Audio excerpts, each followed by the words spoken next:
TV KPM.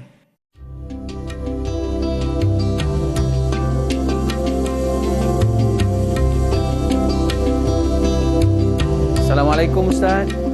Boleh saya Waalaikumsalam masuk? warahmatullahi. Silakan. Silakan duduk. Terima kasih Ustaz. Okey, alhamdulillah. Apa khabar? Baik Ustaz. Okey, tahu tak apa sebab kita jumpa di sini hari ini? Tahu Ustaz, kita ada ujian hafazan untuk pendidikan Islam. Okey, bagus. Ada buat ulang kaji di rumah? Ada Ustaz, kita dah buat latihan dalam sebulan ni Ustaz. Okey. Hari ini kita akan buat ujian hafazan. Okey. Saya nak Aiman ulang dan sambung bacaan saya. Baik. Boleh? Boleh Ustaz. Okey, saya mulakan. Bismillahirrahmanirrahim. Alif Lam Mim. Dzalikal kitabu la raiba fihi hudan lil muttaqin. Sila ulang dan sambung bacaan saya tadi. Alif Lam Mim. Dzalikal kitabu la raiba fihi hudan lil muttaqin. الذين يؤمنون بالغيب ويقيمون الصلاة ومما رزقناهم ينفقون والذين يؤمنون بما أنزل إليك وما أنزل من قبلك وبالآخرة هم يوقنون أولئك على هدى من ربهم وأولئك هم المفلحون. Sadaqallahul azim. Bagus Aiman. Bagus. Kalau macam ni lah murid-murid saya akan bagi markah penuh lah. Alhamdulillah Ustaz. Mudah-mudahan. Bagus Terima kasih banyak Ustaz. Alhamdulillah. Bagus. Ustaz bagi markah penuh Ustaz ya. InsyaAllah. Alhamdulillah. InsyaAllah bagus.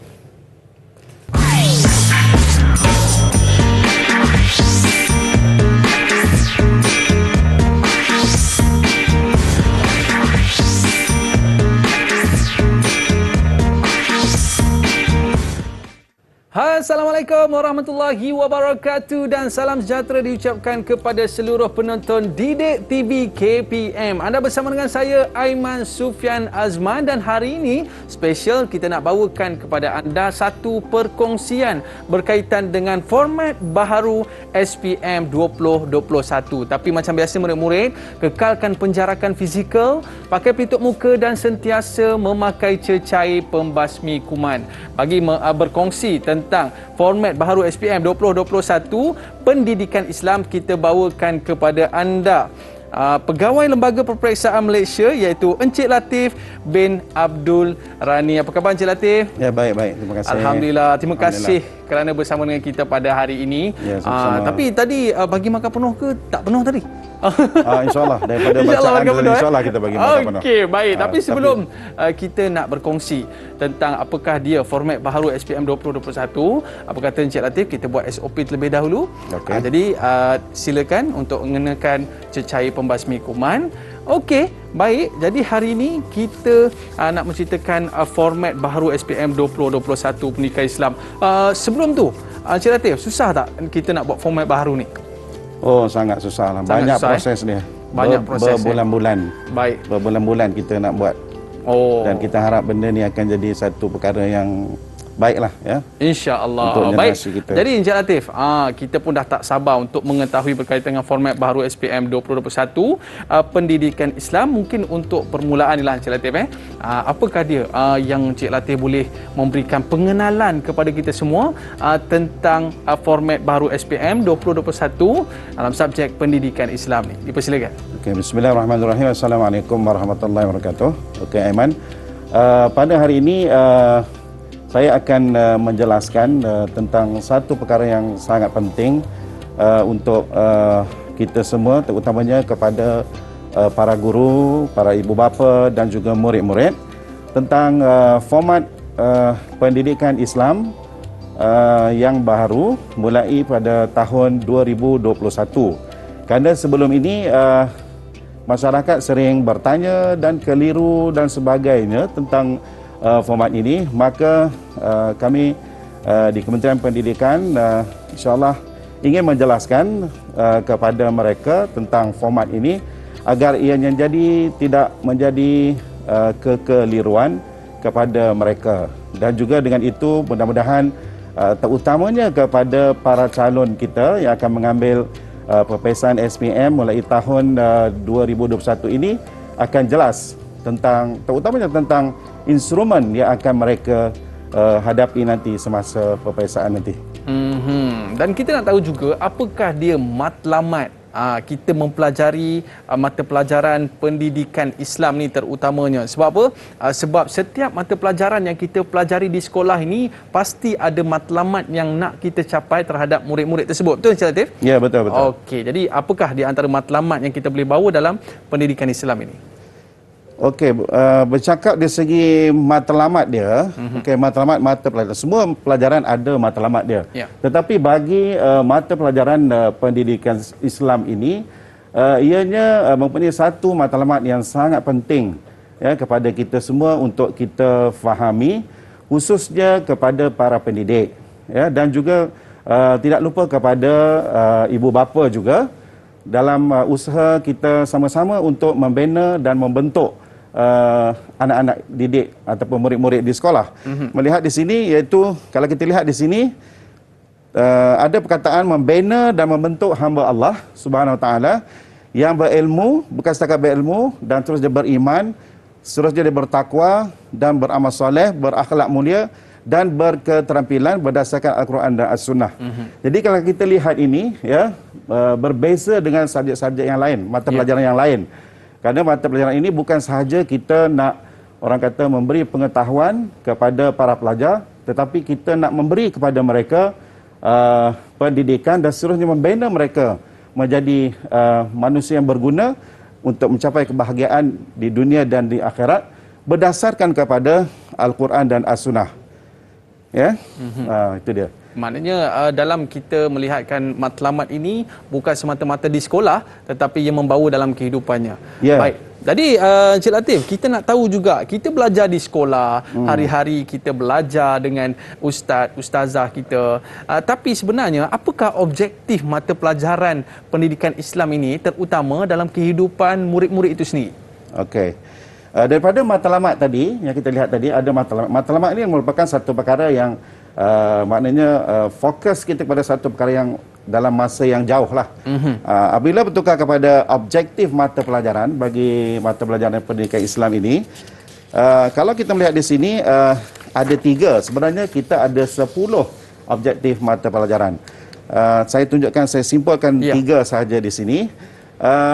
Jadi melihat kepada di sini, kita lihat bagi objektif mata pelajaran ini adalah satu perkara yang apabila murid-murid itu belajar, kita nak supaya mereka mencapai apa yang telah ditentukan ya di dalam kurikulum bagi suatu mata pelajaran itu.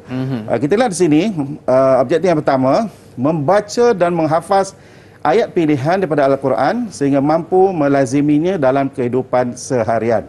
Jadi kita nak para pelajar ini ya, bila dia belajar, murid-murid belajar di dalam kelas, mereka selain daripada dapat membaca, mereka juga murid-murid ini boleh menghafaz ya ayat-ayat tertentu yang telah kita pilih, dan sehingga mereka boleh melaziminya dalam kehidupan seharian mereka.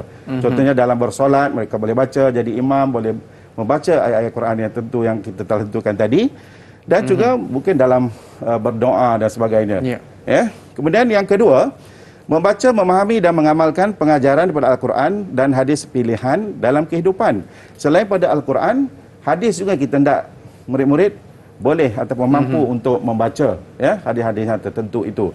Dan juga mereka boleh, bukan setakat boleh baca, tetapi mereka juga boleh faham. Ya, mereka boleh faham.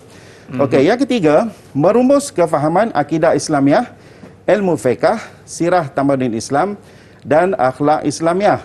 Jadi di sini yang ketiga kita lihat, di sinilah kita nak supaya murid-murid nanti ya, objektifnya ialah dia dapat menceritakan apa yang mereka telah pelajari dalam semua disiplin itu, sama ada dalam segi akidah Islamiahnya, ilmu fiqahnya, ya, ibadah, sirah tamadun Islam dan juga akhlak Islamiah. Jadi kalau kita lihat keseluruhan objektif ini merupakan satu perkara yang sangat cantik.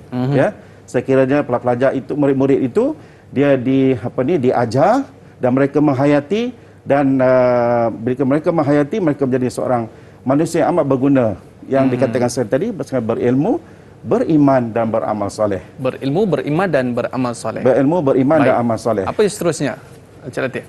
Kita ada 3 je objektif mata pelajaran. Baik, dan apakah pula objektif pentaksiran? Okey. Dari segi objektif pentaksiran, okey. Jadi kalau dalam pendidikan, satu perkara yang orang nak lihat, ya, yang sangat penting ialah pentaksiran lah. Kalau bahasa mudahnya peperiksaan lah. Ya. Okey, orang akan tengok peperiksaan tu bagaimana. Okey, untuk objektif pentaksiran, lembaga peperiksaan telah menentukan ada 6 objektif pentaksiran yang kita simpulkan daripada lebih kurang 10 juga, ya. Kita simpulkan menjadi 6, iaitu contohnya kemahiran membaca. Jadi di sinilah betapa murid-murid itu dia kena faham, ya, kena faham daripada objektif inilah, ya, soalan-soalan di dalam instrumen itu nanti akan ditanya. Contohnya kemahiran membaca. Seperti mana yang kita buat tadi, ada kemahiran baca mana murid-murid akan diuji tahap kemahiran mereka membaca Al-Quran ataupun hadis. Okey, objektif yang kedua ialah kemahiran menghafaz. Terdapat juga kemahiran menghafaz, ya, ayat-ayat yang tertentu. Dan yang ketiga, mengingat dan memahami. So di sini, ya, objektif yang ketiga, mengingat dan memahami, maknanya murid-murid dia kena mempunyai ilmu pengetahuan. Ilmu pengetahuan yang mereka pelajari, dan juga dia kena memahami. Ya, jadi ada soalan-soalan yang berbentuk pengetahuan dan ada juga soalan-soalan yang berbentuk kefahaman. Dan yang keempat, bidang mengaplikasi, maknanya pelajar-pelajar itu, murid-murid itu dia mesti boleh juga menguasai dari segi kemahiran mengaplikasi. Mana apa yang dia belajar, saya berikan satu contoh. Katalah dia belajar tentang ibadat haji. Jadi dikendaki murid-murid itu, dengan sebab adanya dalam objektif pentaksiran itu mereka belajar lebih giat tentang bab haji, mereka boleh, ya, insya-Allah boleh mengerjakan haji seperti mana yang dikendaki, ya. Dan seterusnya kemahiran menganalisis, okey. Sampai ke tahap itu objektif pentaksirannya, maknanya pelajar murid-murid itu dia boleh menganalisis sekiranya ada soalan-soalan yang tertentu lah yang mengenai mereka menganalisis. Jadi bukan setakat mana pengetahuan ini direct saja, tapi analisis dia kena berfikir sedalam-dalamnya. Dan akhirnya kemahiran menilai.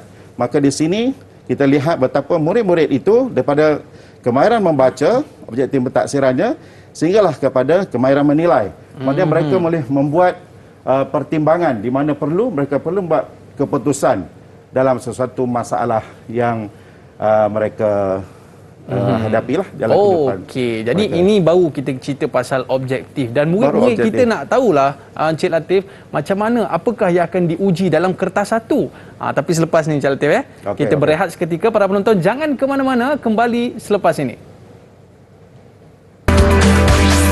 Didik TV KPM. Didik TV KPM. Alright, kembali bersama dengan saya Aiman Sufian Azman di Didik TV KPM. Kalau dulu Encik Latif, saya ada kertas 1, kertas 2, lepas tu ada ujian hafazan dan sebagainya. Tapi dalam format baru SPM 2021, pendidikan Islam ni ada berapa kertas ni, Encik Latif? Okey, dalam format baru ini kita ada dua kertas juga. Kertas 1 dan kertas 2 juga. Tetapi kertas 1 tu macam biasa, tetapi bagi kertas 2 itu dia agak berlainan. Okey. Agak istimewa sedikit. Jadi kita nak tahu berlainan itu macam mana tu. Tapi sebelum tu, Cik Latif, kita nak tahu dulu tentang bagaimana untuk kertas pertama ni. Apakah yang disoal dalam kertas pertama ni? Silakan. Okey. Baik, berkenaan dengan kertas pertama, so murid-murid dia kena memahamilah seperti apa yang dilihat di sini, apa yang dia akan ditaksir dalam kertas 1 pendidikan Islam, ya. Okey, ini di antara jenis-jenis soalan yang akan ditanyalah. Yang pertama contohnya mengingat dan memahami. So di dalam soalan kertas 1 ini soalan-soalan itu terdiri pada soalan-soalan yang contohnya untuk menguji murid-murid itu tentang pengetahuan mereka, apa yang mereka tahu, apa yang telah mereka diajar, dan berbentuk pengetahuan saja. Itu sebab dikatakan mengingat. Dan juga murid-murid juga perlu memahami apa yang diajar di dalam kurikulum mereka. Yang itu yang pertama. Untuk yang kedua ialah mengaplikasi. Jadi ini tinggi sedikitlah, aplikasi ini tinggi sedikit kerana murid-murid ya bila dia dah tahu, dia faham dan akhirnya dia kena mengaplikasi apa yang dia telah pelajari ya sehingga dia dapat memberi contoh dan sebagainya. Dan yang ketiga ialah menganalisis. Ini pun satu peringkat yang agak tinggi di mana murid-murid ya ini tingkatan 4 dan 5 ya. Dia perlulah ya menguasai soalan-soalan yang berbentuk analisis kerana mereka perlu memberikan orang kata pemahaman mereka tentang satu soalan itu. Mereka perlu mengkaji ya, mengingat kembali dan akhirnya menganalisis ya, mencerakinkan sesuatu fakta itu sehingga dapat menjawab soalan-soalan yang diberi. Dan akhirnya yang paling tinggi sekali ialah kemahiran menilai. Jadi di sini sebenarnya murid-murid yang mempunyai pengetahuan ya yang agak tinggi dia boleh menguasai ya untuk yang di peringkat kemahiran menilai ini kerana mereka memerlukan satu orang kata pemikiran yang sangat tinggi kerana dia perlu membuat pertimbangan ya, contohnya di antara satu perkara yang baik ya ataupun yang buruk dan sebagainya. Okey, baik Encik Latif. Jadi kita nak tahu juga bagaimana perjalanan kertas pertama ni kan, yang kita sebutkan sebagai format pentaksiran, masa dia, markah dia dan tempoh kita mengambil ujian tersebut Encik Latif. Okey. Sebenarnya bagi ini kita lihat ya, format ini yang murid-murid dan juga ibu bapa dia nak tahu tu ya, bagaimana format yang baru ini. Jadi format yang baru ini ya, kertas 1 pendidikan Islam 1 2 2 3 palang 1 ini dia memang berbentuk ujian bertulis juga. Oh ya. Dia ujian bertulis seperti mana yang sebelum ini. Cuma dia ada item dia berbentuk subjektif, respon terhad, subjektif, respon terbuka dan subjektif berstruktur. Dan kalau sebelum ini di kertas 1 tu dia ada soalan objektif ke dan sebagainya. Di sini tadi semua subjektif, respon terhad ataupun respon terbuka dan juga berstruktur. Subjektif respon terhad tu maknanya murid-murid dia menjawab soalan-soalan itu berpandukan kepada isu-isu yang ditanya di dalam soalan-soalan tersebut, berdasar kepada apa yang ditanya. Tetapi kalau subjektif respon terhad, di sinilah murid-murid dia terpaksa mencari yang lebih, orang kata lebih terbuka lah. Mungkin di benda-benda yang lain lah daripada yang macam yang berada di dalam soalan tersebut. Jadi mesti lebih terbuka. Dan subjektif berstruktur ini ialah soalan-soalan yang berbentuk berturutan. Misalnya 1A, 1 roman, 2 roman, 3 roman. Jadi dia berkaitan di antara soalan-soalan tersebut. Jadi murid-murid dia kena menguasai lah satu perkara yang ditanya itu. Sebab kalau di soalan 1 tu dia tak boleh jawab, mungkinlah akan menghadapi sedikit masalah lah. Kemudian yang jumlah soalan, bilangan soalan, ada 5 soalan, mesti dijawab semua ya. Dan markahnya ialah 100 sebab satu soalan itu 20 markah. 20 markah jadi kali 5 100 lah ya. Cuma ya ada satu yang menarik, tempoh ujian dia 2 jam 30 minit. Cuma ada satu perkara yang menarik ialah calon-calon bagi SPM tahun 2021 ini mereka lebih mendapat sedikit keistimewaan daripada calon-calon yang sebelum ini. Kerana walaupun dia 1 markah, tetapi sebenarnya untuk markah yang ini wajarannya 80 markah. Jadi ada 20 markah lagi yang sebelum dia melangkah masuk ke Dewan Perpisahan, dia sebenarnya dah membawa 20 markah. Apa tu? Itu dalam kertas 2. Kejap lagi kita cerita. Kita cerita okay, itu. Baik. Jadi ada contoh-contoh soalan tak Encik Latif yang boleh kongsikan? Okey, ada. Okey, mari kita lihat ya contoh-contoh. So untuk contoh-contoh dia ya bagi kertas 1 ya. Dia masih lagi dengan macam seperti mana format yang lama, ya, format yang lama terdiri pada soalan-soalan kefahaman, ya, seperti ini. Ini dikatakan sebagai mana dia? Item subjektif berstruktur. Ini yang saya kata tadi, maknanya Roman 1, Roman 2, Roman 3. Jadi dia antara semua ini berkaitan. Dia berkaitan. Jadi kalau ada masalah yang ini, sedikit ada masalah di sinilah. Ya, jadi kita lihat ini soalannya berbentuk sama seperti mana format yang terdahulu.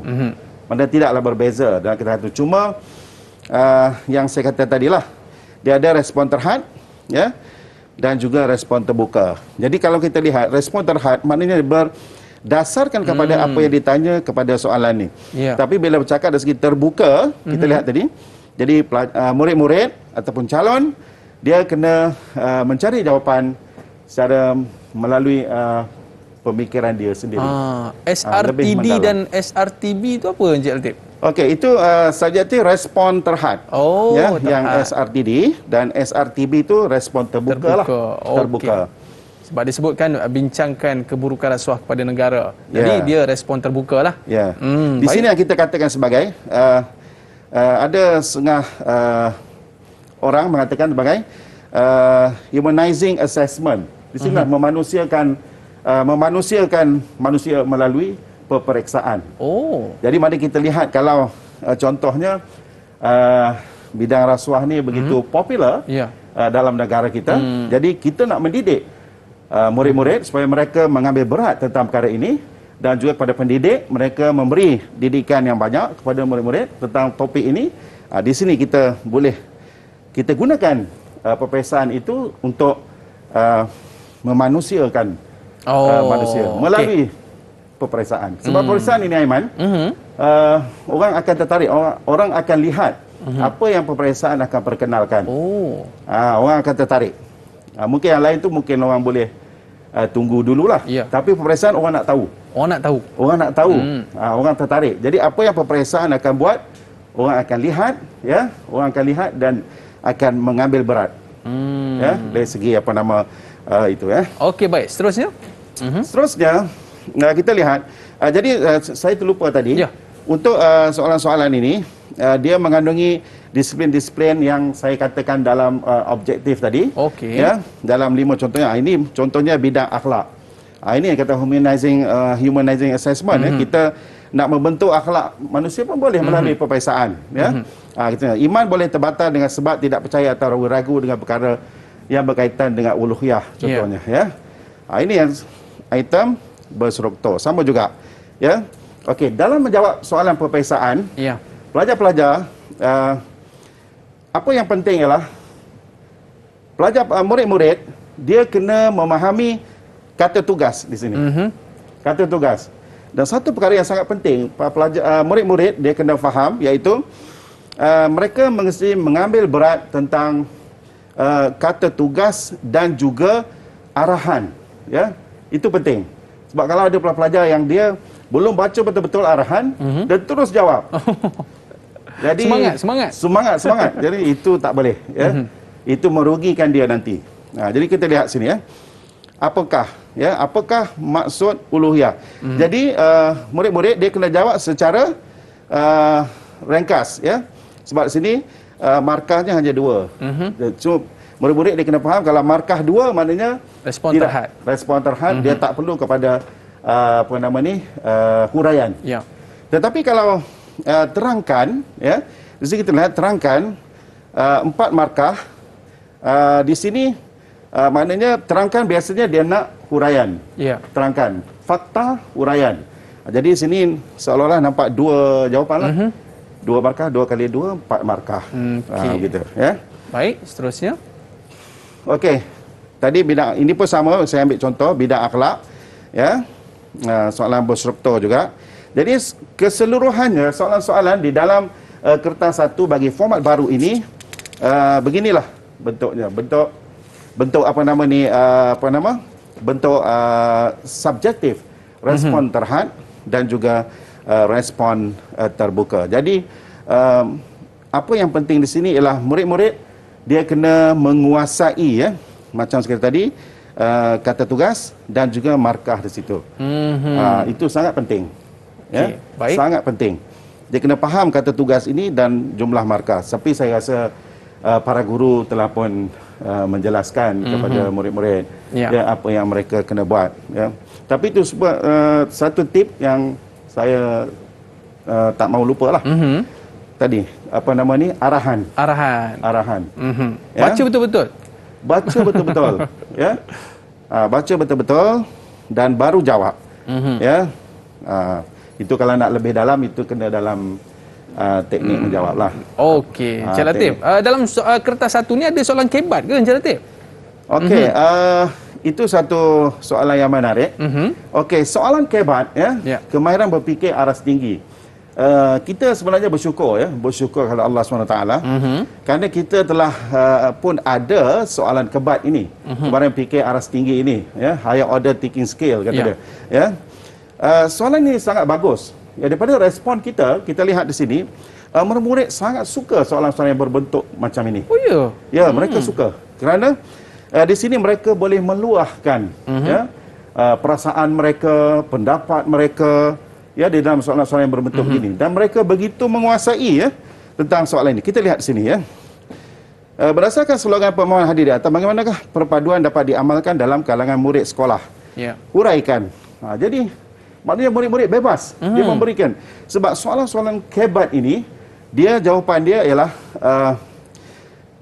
murid-murid boleh menjawab apa sahaja selagi ia relevan dengan apa yang ditanya. Tapi janganlah terkeluar pada soalan. Maksudnya dalam soalan ini ya, dia menghendaki agar murid itu menjawab dari segi isu perpaduan. Jadi dia kena jawablah. Berapa peratus soalan ni ada dalam kertas satu, Encik Latif? Okey, dalam kertas satu untuk soalan kebat ya, biasanya kalau ada 5 soalan tadi, ya biasa je lah. Ya, kalau daripada 5 soalan tadi, biasanya setiap soalan tu mungkin dia ada satu lah. Dan katanya satu soalan tu lebih kurang dia ada 5 soalan, 5 soalan kecil-kecil. Dia ada satu soalan kebat. Jadi dekat sini murid boleh luahkan lah. Boleh luahkan. Jadi dia bebas. Tidaklah orang kata terhad kepada soalan-soalan yang apa kan.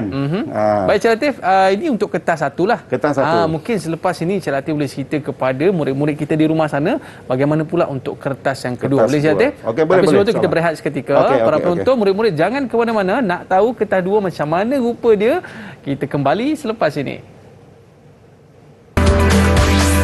Didik TV KPM. Didik TV KPM.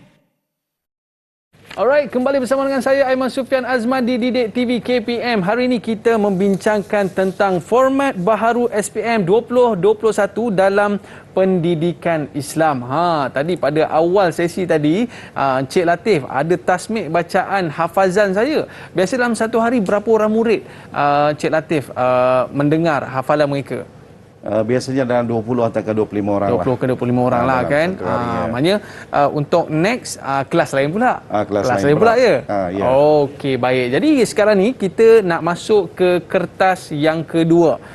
Apa pula yang akan kita jumpa dalam kertas dua ni, Encik Latif? Ini menarik ni. Ya. Okey, dalam kertas dua ya.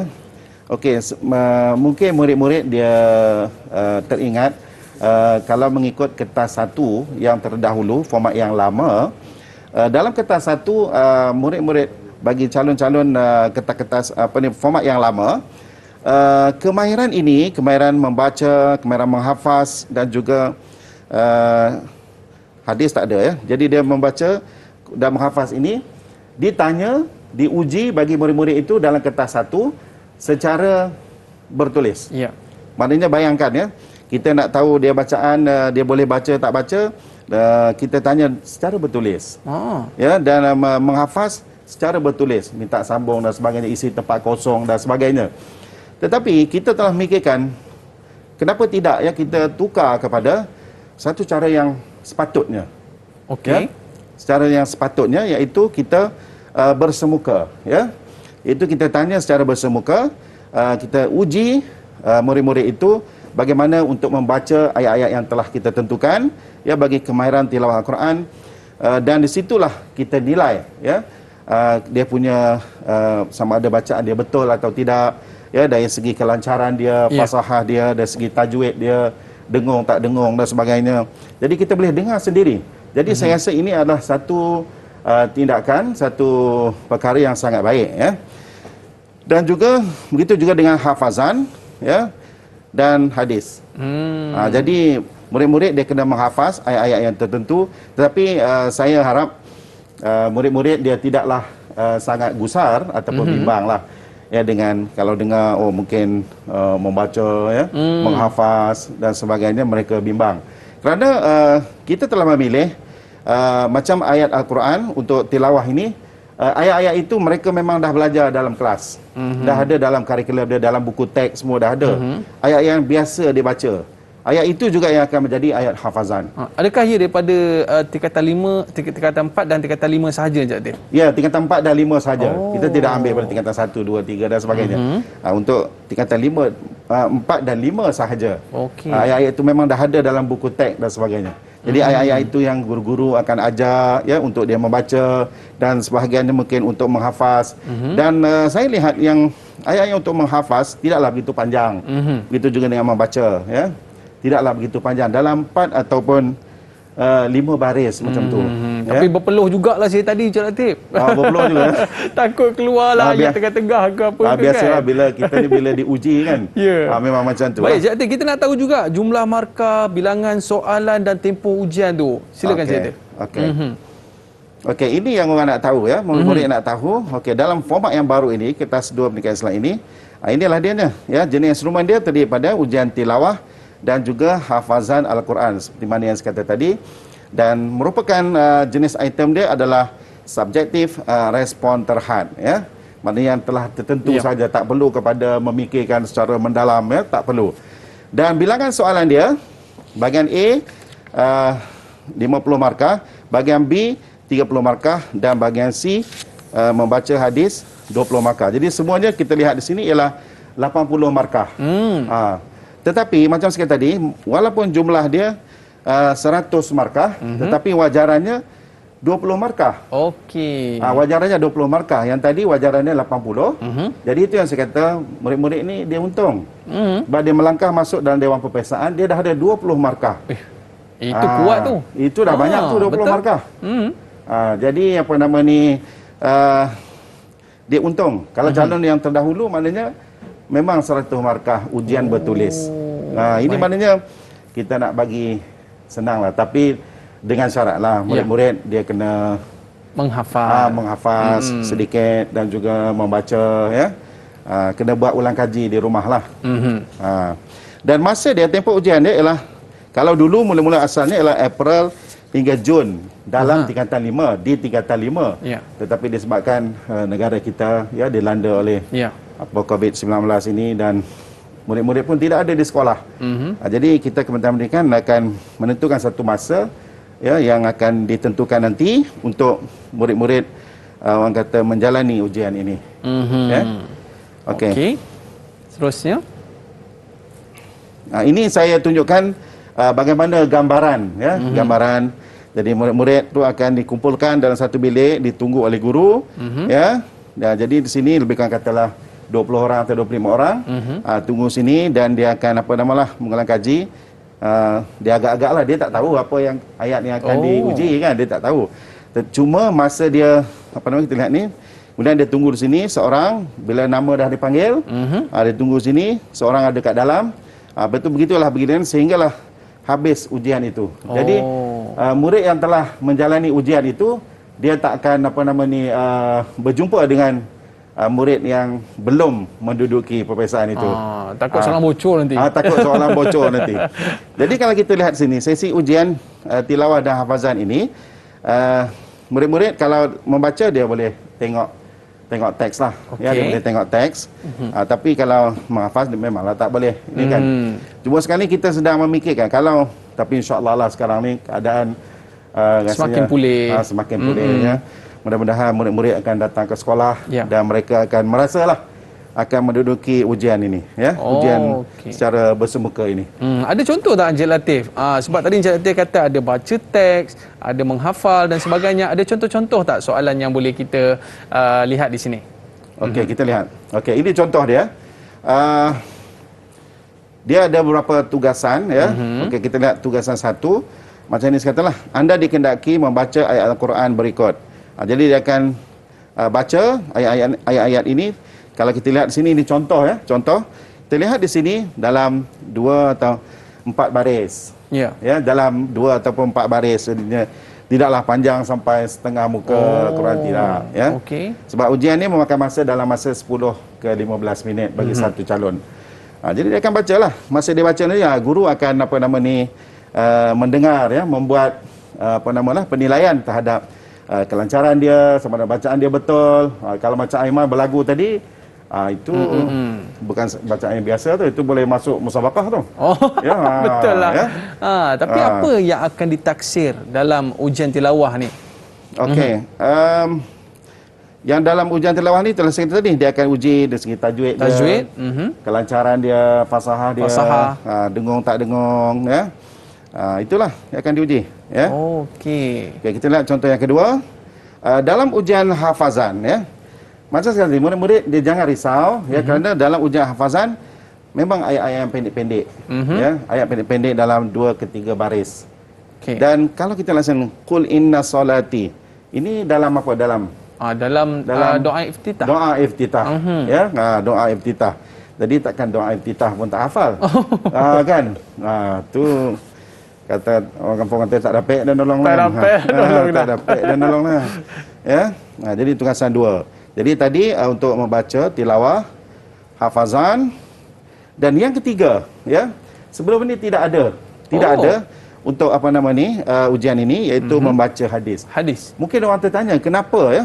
Kenapa kita nak suruh murid-murid membaca hadis, ya? Sebabnya salah satu sebabnya yang pertama ialah sebab di dalam objektif mata pelajaran itu, walaupun tadi saya tunjuk 3 kan, sebenarnya ada 10 objektif mata pelajaran tu. Salah satunya ialah membaca hadis. Jadi kita nak murid-murid dia boleh menguasai, ya, kurang-kurangnya kita mendekatkan anak-anak kita, murid-murid, kepada hadis. Dia membaca dan memahami ke? Tak perlu memahami. Dia baca saja? Baca saja. Kita nilai sama ada murid-murid itu dia boleh membaca ataupun tidak. Jadi macam kita tahulah, macam dalam kemahiran membaca ni, Arab ni, dia baris je, atas, depan, bawah, itu je.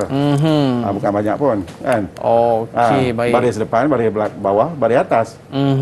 Kan, itu je. Jadi dia ada 3 tugasan ni lah. 3 tugasan lah. Ya. Jadi yang tadi Quran ini tadi 50 markah. Ya. 50 markah dia akan dinilai. Hafazan 30 markah. Dan hadis 20 markah. Saya rasa memang boleh skor lah. Memang boleh skor lah, insyaAllah. Sebab itulah Encik Latif cakap tadi, masuk Dewan Periksa dah ada 20 markah dah. Dah ada 20 markah. 20 markah. Dan saya lihat format baharu ni nampak lebih tersusun dan lebih cantik berbanding dengan yang lama. Mungkin Encik Latif boleh ceritakan apa perbezaan keseluruhan di antara format baharu dengan format lama. Ada beza ke? Okey, bezanya di sinilah. Kertas 2 tadi. Sebab yang saya lihat ini, ya, saya punya pandangan, pendapat, bagi yang menariknya lah di ujian kertas 2 ini. Kertas pertama nanti sama aja. Cuma dalam kertas pertama tadi, kalau dulu, ya, kita tak boleh banding, kita banding hanya itulah. Betul. Maknanya macam tak katalah berkecamuk, ya, tapi maknanya dia tidaklah membebankan murid-murid. Ya. Jadi murid-murid boleh tumpukan perhatian kepada bidang-bidang tadi, bidang akidah, bidang yang lain-lain itulah, ya. Ibadah, apa lagi? Tamadun dan sebagainya itu, akhlak dan sebagainya itu, ya. Jadi di sini beza dia lah ujian kertas 2 ini diuji secara orang kata secara bersemuka. Ya, bertalaki, bersemuka, ya. Berbanding dengan kalau dulu bayangkan murid-murid diuji dengan ujian membaca dan menghafal ini dengan bertulis. Menulis. Jadi mungkin kurang kurang lah. Oh. Tidak mengikut mana yang dikendaki dalam disiplin ilmu itu. Oh, disiplin ilmu. Disiplin ilmu. Yes. Macam kita dulu-dulu kan, kita belajar mengaji kan. Di rumah kita baca kan. Qul huwallahu ahad. Mak kita dengar sambil masak di dapur kan. Jadi itu penting ya dalam kita menuntut ilmu ni kan. Disiplin ilmu tu yang penting. Disiplin ilmu tu penting. Baik, kita nak berehat seketika Encik Latif. Dan selepas ini ada beberapa soalan lagi kita nak tanya kepada Encik Latif dalam format baharu SPM 2021 dalam mata pelajaran Pendidikan Islam. Kita berehat seketika Encik Latif. Dan kita kembali selepas ini. Jangan ke mana-mana, bersama dengan kami di Didik TV KPM. Didik TV KPM. Didik TV KPM. Alright, kembali bersama saya Aiman Sufian Azman di Didik TV KPM. Hari ini kita berkongsi. Encik Latif berkongsi, bukan saya berkongsi Encik Latif berkongsi berkaitan dengan format baharu SPM 2021 dalam mata pelajaran Pendidikan Islam. Baik. Jadi Encik Latif, kita nak tanya beberapa soalan lah kepada Encik Latif kan. Format yang lama dah dibuat dengan baik lah. Jadi persoalannya, kenapa format ni diubah? Mungkin format baru ni lebih bagus. Dipersilakan Encik Latif. Okey, terima kasih Aiman. Okey, bercakap dari segi itu, dari segi kenapakah perubahan perlu dilakukan ya. Memang begitu ya. Perubahan perlu dilakukan apabila sesuatu kurikulum itu berpindah ya. Satu kurikulum itu bertukar kepada kurikulum yang baru, maka dengan sendirinya secara automatik format yang baru bagi instrumen peperiksaan itu diubah. Diubah kepada yang barulah supaya dia bersesuaian dengan kurikulum yang baru itu. Jadi dia memang kena ubah. Dan format yang lama tu pun memang dah lama, sejak 2004 sampai sekarang baru bertukar lama tu. Ya, sepatutnya dalam 5 tahun sepatutnya dah diubah yang baru. Tapi mungkin disebabkan kita tak tahu apa sebabnya. Ya. Ada mengikut bersesuaian dengan kehendak sekarang. Okey, baik Encik Latif. Jadi maknanya kita ubah tu daripada sudut intipatinya sama, tapi daripada sudut susunan itu sendiri kan. Baik, Encik Latif, kita nak tanya bagaimana ni kan soalan kebat tadi kan Encik Latif kata menjadi kegemaran kepada murid-murid di rumah sana kan. Jadi bagaimana cara untuk menjawab soalan kebat tu? Ada cara, tips ke macam mana kan?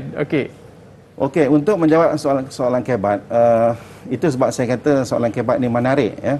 Jadi bermacam-macam cara lah sebenarnya bermacam-macam cara untuk menjawab soalan kebat ini.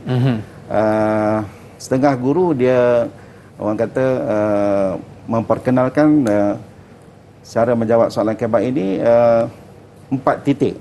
Ya, cara menjawab 4 titik. Maknanya fakta yang pertama, fakta yang pertama tu 1 sampai hujung ayat tu titik. Kemudian dia akan kembangkan lagi jawapan dia dengan oleh sebab itu, contohnya dia jawab tu titik, dah 2 titik. Yang ketiga dia pergi kepada kesannya. Kesannya dia jawab lagi titik, dah 3 titik.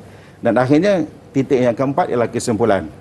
Jadi di sini kita melihatnya, kita di lembaga peperiksaan kita untuk memudahkan murid-murid ini mendapat markah dan guru-guru dia maknanya kita pasti mata pelajaran lain, tapi dalam mata pelajaran pendidikan Islam ini kita ada 4 markah, kita ada 6 markah. Itu tujuannya supaya murid-murid dan juga guru yang mengajar juga dia biasa dengan keadaan itu.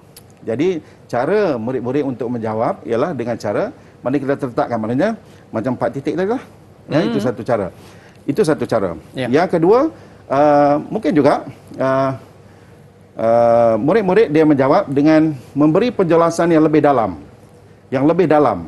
Jadi contohnya kita kata sini sebagai fakta, uraian yang lebih lengkap, dan akhirnya contoh dan kesimpulan. Jadi kita dah tetapkan macam tu. Fakta, uraian, tapi uraian biasalah. Uraian yang lebih lengkap dan kesimpulan. Jadi cuba Aiman bayangkan, bila murid-murid menjawab, dia memang seronok. Betul. Sebab dia dapat mengutarakan pandangan dia tentang sesuatu soalan yang kita keluarkan. Jadi tidak ada masalah. Saya bagi satu contoh ya. Soalan kebat ini dia amat menarik kerana murid-murid dapat menyatakan pandangan dia, tetapi soalan itu disoal dalam satu keadaan yang orang kata luar daripada biasa. Itu salah satu ciri-ciri soalan kebat lah. Ya. Dia mesti bukan lazim. Macam kata contoh dalam matematik lah. Ali ada RM10 contohnya. Dia membeli limau RM2, ya, limau sebiji limau RM2 dan gula sekilo contohnya. Jumlah semua ialah RM7. Berapakah baki yang Ali ada? Itu biasa, kan? Betul. Jadi kita nak kebat ni supaya dia berfikir. Kita nak supaya murid-murid yang nanti hasil daripada kemahiran dia menjawab soalan kebat tadi, dia boleh berfikir dalam kehidupan seharian dia. Jadi lebih kreatif. Lebih kreatif, lebih imajinasi. Ya. Itu yang kita nak generasi yang masa akan datang. Walaupun dia cemerlang dalam pendidikan, dalam soalan ataupun dalam perpesaan, tapi dia cemerlang juga dalam kehidupan. Jadi soalan yang luar biasa, macam tadi, yang luar biasa lah, Ali ada RM10 contohnya. Jadi, Ali ada RM10. Dia membeli sebiji limau dengan harga kurang daripada RM10, iaitu lebih kurang dalam RM7 contohnya. Lepas tu berapakah baki yang Ali ada dalam berapa keping duit 50 sen, berapa keping duit 20 sen, berapa keping duit 10 sen. Banyak tak dia kena fikir? Banyak tu. Oh, banyak tu. Kalau tadi kita tanya secara direct. Jadi ini secara indirect. Begitu juga dalam pendidikan Islam. Ya. Jadi soalan-soalan itu tidak direct. Jadi murid-murid dia kena orang kata mahu berfikir dan boleh berfikir. Itu yang kita nak. Betul, itu yang kita Tapi nak. kena jawablah. Maknanya dia kena fikir. Kena boleh berfikir dan mahu berfikir. Dan kebanyakan murid kita ni dia suka untuk berfikir terhadap soalan tadi, tapi ada yang tak nak menghafal ni, Cik Latif. Mungkin Cik Latif boleh bagi tahu, boleh tak kalau murid-murid ni dia kata 80% ni jadilah kertas dua tak nak duduki, boleh ke Cik Latif? Okey, untuk itu sebenarnya begini. Syarat-syarat dia kalau murid-murid tu dia tak nak duduk, mungkin dia tak boleh membaca dan sebagainya kan. Dia tak boleh menghafal, dia tak nak duduk. Jawapannya tidak boleh. Oh, tak boleh? Tak boleh. Dia kena, sebab dia satu set tu, kertas satu, kertas dua. Okey, faham. Dia terangkum dalam kod mata pelajaran tadi 1, 2, 2, 3. Palang 1 dan palang 2. Dia Walaupun dia boleh dapat 80 tadi tu. Tak boleh juga? Tak boleh. Okey, dia baik. kena duduk dua-dua tu. Kalau dia tak duduk yang satu tu, dia kira tidak hadir. Okey. Itu memang dasar kementerian. Dan kita nak tanyalah Encik Latif Ya, sebagai orang yang bertanggungjawab dalam format baharu SPM 2021 ini, mungkin ada tips ataupun rumusan bagaimana kita nak cemerlang dalam format baharu ni, Encik Latif. Silakan. Okey. Untuk itu, untuk mendapatkan yang cemerlang, sebab apa? Saya berpandangan murid-murid dia perlu menguasai dua kertas inilah, ya, kertas 1 dan kertas 2. Jadi kita pergi kepada kertas 2 dulu. Kertas 2 tadi memang dah diberi 20 markah. Ya. Ya. Jadi murid-murid, apa salahnya kita memang sepatutnya Al-Quran ni kita baca hari-hari. Ya. Ya, paling tidak pun satu muka atau dua muka. Hari-hari kita baca sehingga kita menjadi kalau tak baca Quran tu orang kata rasa rindulah, rasa satu benda yang kurang. Jadi amalkan. Jadi saya menasihatkan kepada murid-murid supaya amalkan setiap hari baca Quran. Yeah. Paling tidak secara istiqamah. Maknanya kalau saya buat satu muka sebelah kanan sebelah kiri kan. Hari-hari macam tu, sebelah kanan sebelah kiri. Jadi saya tahu tak akan hilang. Tak akan hilang. Kita tanda. Hari-hari kita baca supaya kita jadi amalan kita. Kita rindu. Lepas tu bangun subuh barulah kita tengok WhatsApp kan. Jangan tengok WhatsApp dulu. Dapatkan keberkatan Quran tu. Jadi maknanya ayat Quran yang kita tentukan tadi, ayat-ayat Quran yang surah-surah yang biasa. Simple. Yang simple, yang biasa dengan kita dan tidaklah terlalu panjang. Ya. Jadi saya nasihatkan murid-murid supaya mereka menguasai ya bidang bacaan tadi sebab ayatnya dah ada. Ayatnya memang kita dah tentukan dalam tingkatan 4 dan 5. Bukan banyak pun dalam 70-80 ayat, tidak. Dalam tingkatan 4 mungkin dalam 4 atau 5 ayat. Tingkatan 5 pun macam dalam 10 Ya. ya. Baca pun dapat pahala. Baca dapat pahala. Dapat pahala lagi, dapat keberkatan daripada Allah kan. Dan di mana kita nak tengok format baharu ni di laman sesawang kita? Okey, bagi sesiapa sahaja yang ingin melihat kepada format baru tadi, bolehlah melayari yang laman sesawang seperti mana yang ada di sinilah. Ya, http lpmoi.gov.my. Okey, maknanya kalau nak tengok dengan lebih lanjut boleh layari laman sesawang seperti yang tertera. Baik, Encik Latif, terima kasih kita ucapkan kerana sama-sama. penjelasan terhadap format baharu SPM 2021. Saya ingat nasihat Encik Latif, iaitu membaca, menghafal dan mengamalkan. Ada rezeki kita jumpa lagi Encik Latif. Dan para penonton, terima kasih atas kesetiaan anda. Ada rezeki kita jumpa lagi di Didik TV KPM melabuhkan tirai. Bye-bye. Assalamualaikum warahmatullahi wabarakatuh.